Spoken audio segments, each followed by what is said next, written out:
आरो लोगोसे बिजिरगिरि सारमोन आंनि मुङा मुस्लिम नरुन थेगाथाय आं सालबारि कलेज सालबारिनिफ्राय नुजाथिफैदों दिनैनि बे डिबेटिं कम्पिटिशनाव आं पर्दा मौसुमि जानानै बुंनो सानदों स' एआइआ जों स्टुडेन्टसफोरनि थाखाय गोबां रोखोमैनो हेल्प खालामगासिनो दङ जेरै बुंनो थाङोब्लाथाय एआइखौ जोङो 24/7 जों सापर्ट मोननो हायो जेब्ला जों गंसे थाखो खथायाव जों सोलोंजाबाय थायो एबा क्लास लाबाय थायो बे समाव जों जेब्ला 50-60 स्टुडेन्टसा गंसे क्लासरुमाव खनसेनो क्लास लायो अब्ला बे समाव जों बुजिस्लाबाबो जानो हागौ बा बुजिजोबाबो जानो हागौ अब्ला बे फरायसायानो जुदि एआइनि थ्रुयै जेब्ला जोङो मोजाङै नायबिजिरो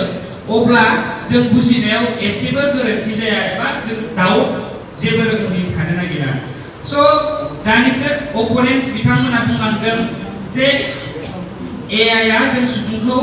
बाहायगासिनो दङ एबा एआइखौ बाहायनो नाङा बेफोरबायदि बाथ्रा बिथांमोना बुंदों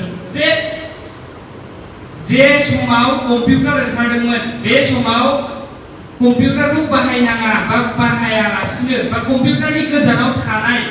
बै समजों एखे सिचुएसन बिथांमोना क्रिएट खालामगासिनो मानो होननानै बुङोब्लाथाय दिनैनि मुगाया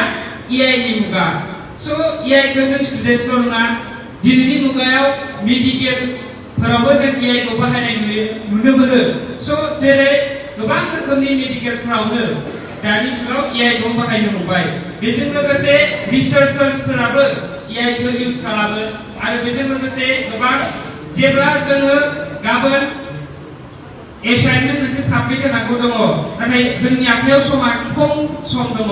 अब्ला जों मा खालामनो जों एसेबां खम समाव मोनसे एसाइनमेन्ट जों प्रिपेयार खालामनाया पसिबल जाया जानांगौ स' बेनिखायनो जोङो बे खम समनि गेजेरावनो जोङो एआइखौ इउज खालामनानै जोङो एसाइनमेन्ट क्रिएट खालामनानै साबमिट खालामनो हायो स' बेफोरबायदिनो नाथाय जों गोबाङानो बुंगासिनो दङ एआइजों जों बाहायजागासिनो दङ स' एआइखौ जों सुबुं माहारियानो बानायदों अब्ला जों एआइखौ जुदि मोजाङै बाहायोब्ला जोङो बेनिनो मोजां फिथाइखौ मोननो हागोन स' बेफोरबायदिनो फोरोंगिरिफोरनि बेलायाव दायो गोरलै जानानै फैदों एटेन्डेन्स लानाय बायदिसिना हाबाफारियाव जोंहा गोरलै जानानै फैदों एआइआ माबोरै होननानै बुङोब्लाथाय एआइआ बे फोरोंगिरिनि गोबां मावनो गोनां समखौ दसे समनि गेजेरावनो एआइआ थोंजोङै बा गोरलै राहायैनो मावनानै होयो स' बेफोरबायदिनो जोंनि गेजेराव गोबां रोखोमनि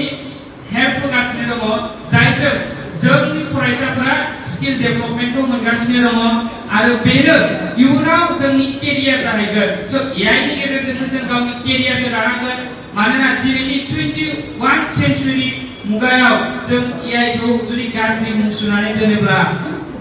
जोङो गोबां गोदोनि अन्थाइ मुगायाव थांफिननाय बायदिसो जागोन स' बेनिखायनो आंनि बायदिब्ला एआइखौ इउज खालामनाया जोबोरैनो गोनांथार मानो होननानै बुङोब्ला दानि मुगायाव एआइनि अनगायै जेबो राहायानो गैया स' जाय बिथांमोना अपोनेन्ट बिथांमोना बुंगासिनो दङ जे गोबां बाथ्रा बुंगासिनो दङ नाथाय बिथांमोना आंनि साननायाव बिथांमोना एआइनिफ्रायनो नायनानै बाथ्रा बुंफैदों जानो हागौ आंनि साननायाव स' समनि आंखालाव बेखिनि बुंनो बुंबाय थेंक इउ